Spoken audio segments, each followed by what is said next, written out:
Tulad ng normal na estudyante, si Luigi ay may responsibilidad sa eskwela. Pero sa likod ng kanyang ngiti ay isang matayog na bundok na puno ng kwento ng buhay.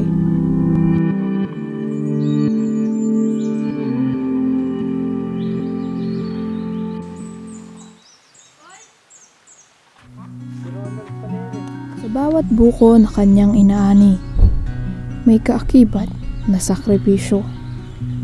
Walang harness, walang safety gear, tanging lakas ng loob at determinasyon ang kanyang sandata. Buko lang ba yung binibili ba?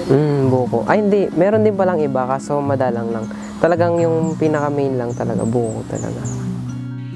Kasabay ng hagupit ng itak ay ang pagtulo ng katas na kanyang pinaghihirapan. Oo, kahit ngayon, pagka nangyari, nagdi-deliver kami, minsan nalilate ako.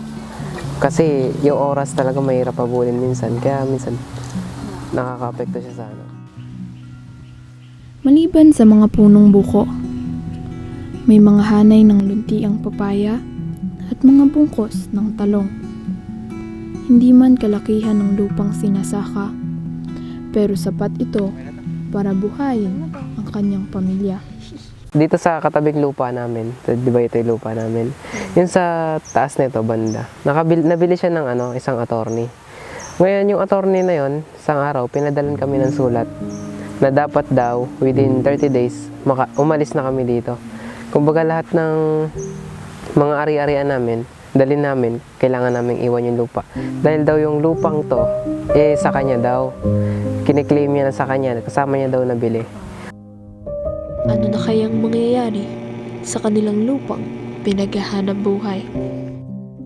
May nalapitan kaming tao nagtatrabaho siya sa DAR, sa Department of Agrarian.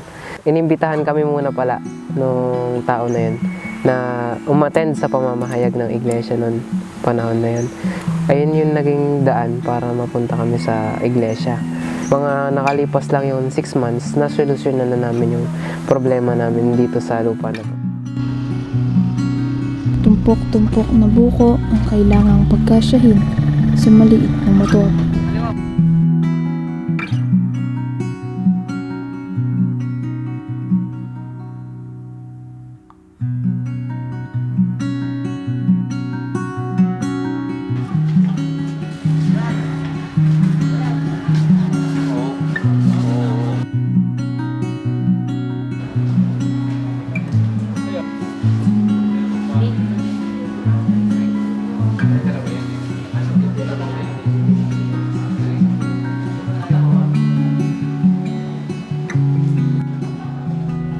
Hindi biro ang buhay sa kabundukan, ngunit hindi ito hadlang kay Luigi upang patuloy na magsumikap.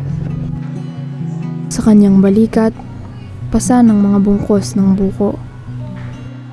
Sa kanyang puso, pasan ang pangarap na mas matayo pa sa bundok.